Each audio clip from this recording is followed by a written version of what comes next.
Welcome back to How to Become an Animator. I'm Sir Wade, and today is my 2-year work anniversary at DreamWorks Animation.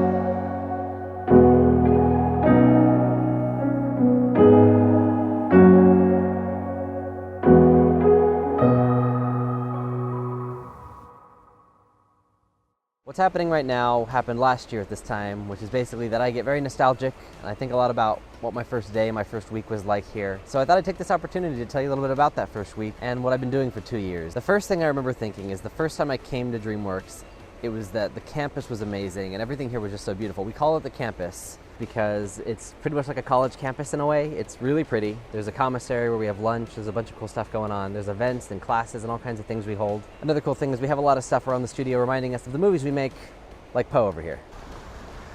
So when I started working here, I got hired into training, which is a department here where, you know, when you get hired, regardless of where you're going to be in the company, you need to learn whatever tools that are needed for the job.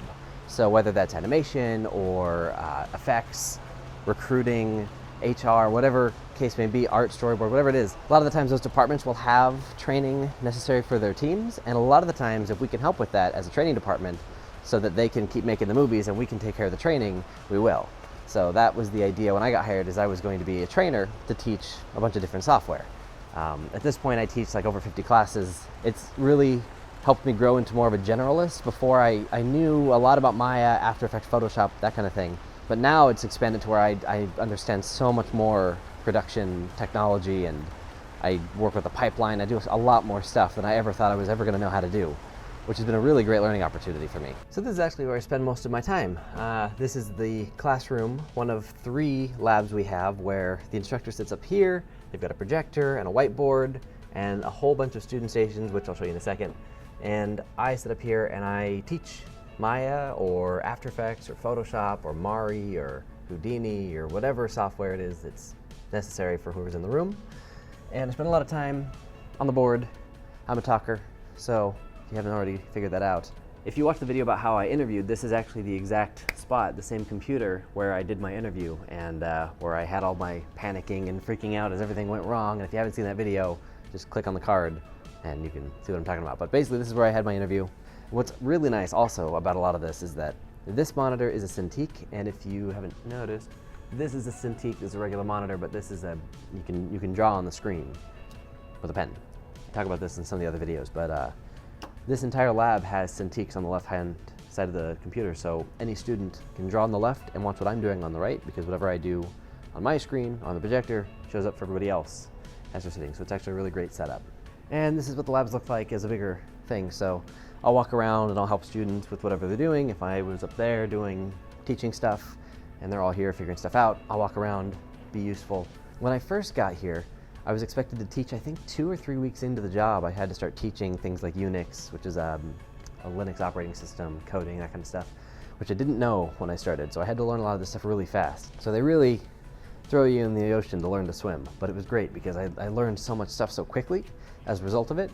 Needing to know so many things so fast that I had no idea, there were people to teach me, and so I learned most of this on the job. And that's something that's really great about these studios, is that, you know, a lot of the times they know that when you are starting off, you don't have the experience and you don't know a lot of stuff. You have to know enough to get hired, but aside from that, they have to teach you most of the stuff to get you up to speed. So they will coach you and guide you and train you on what you need to know so that you can perform and succeed in your role. They want you to succeed, they want you to do well, so they'll do whatever they need to do to help you achieve stuff. You just have to be willing and ready and able to take that instructions and take that guidance and go forward and then go do great work.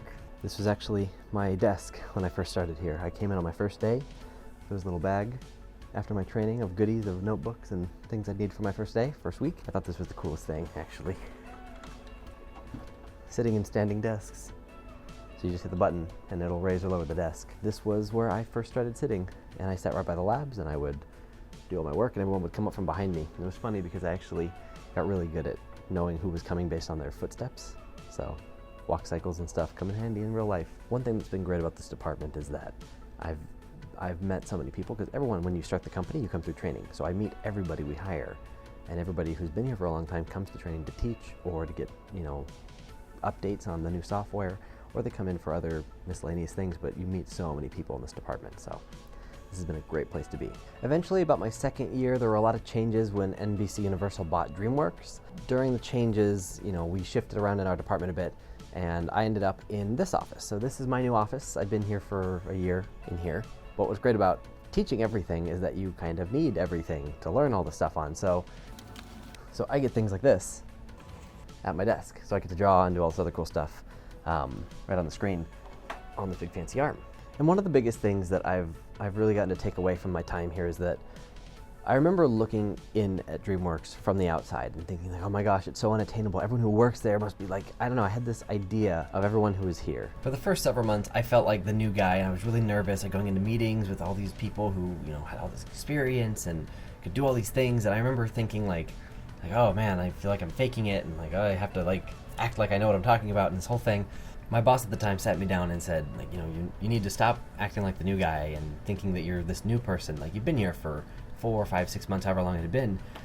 Own it. You're here for a reason. You know your stuff.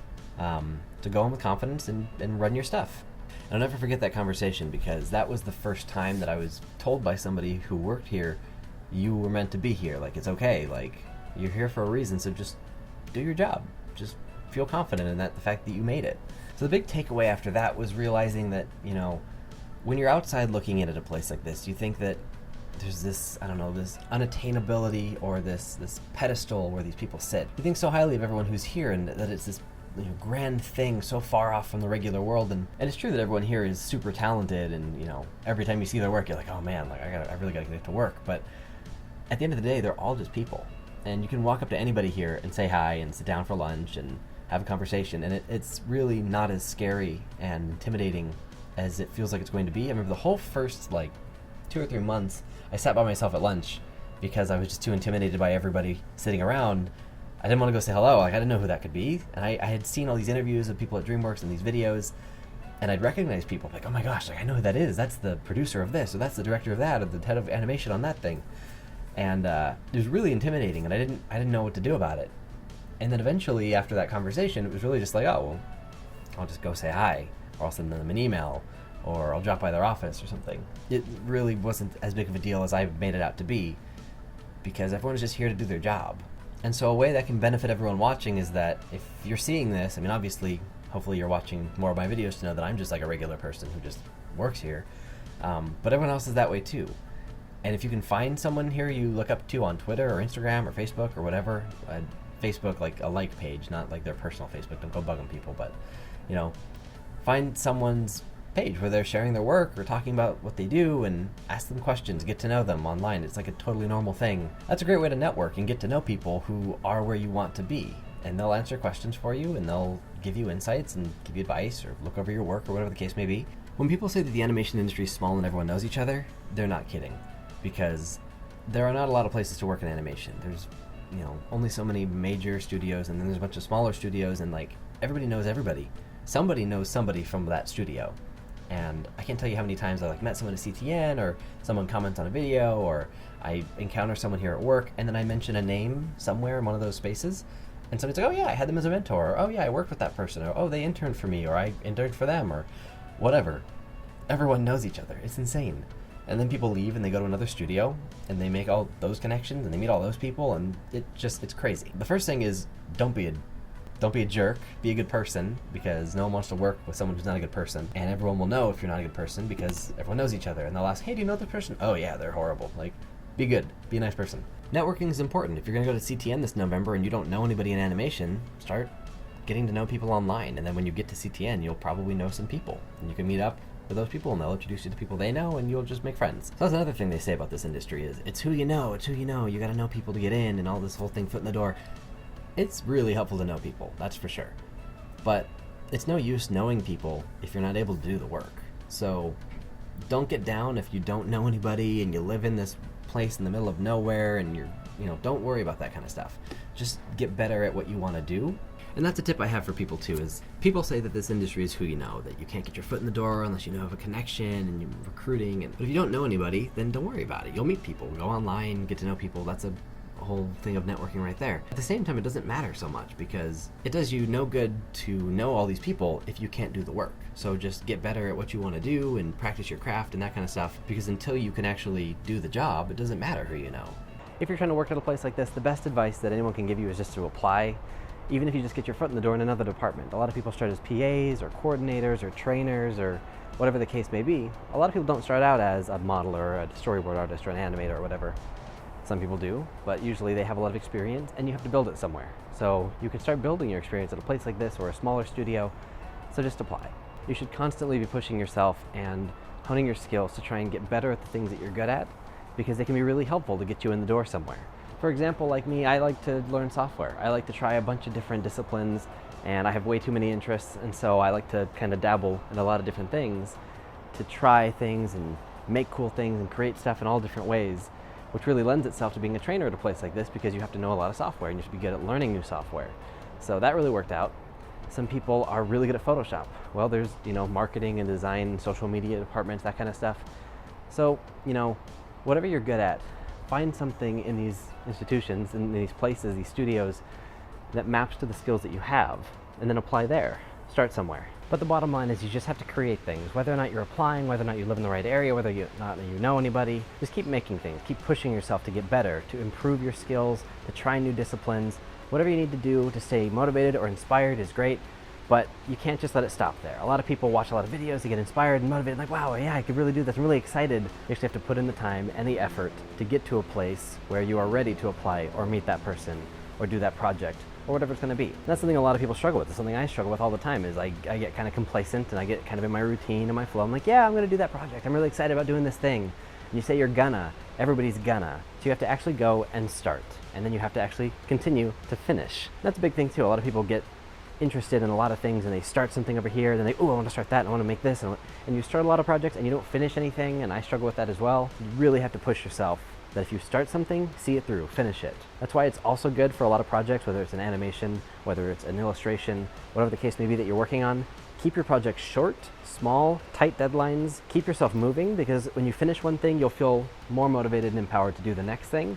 If you feel like you've been doing this one thing for so long that you lose the passion for it and you have this other idea you really want to get started on, then this other thing that you've been working on just kind of drags. So, short projects.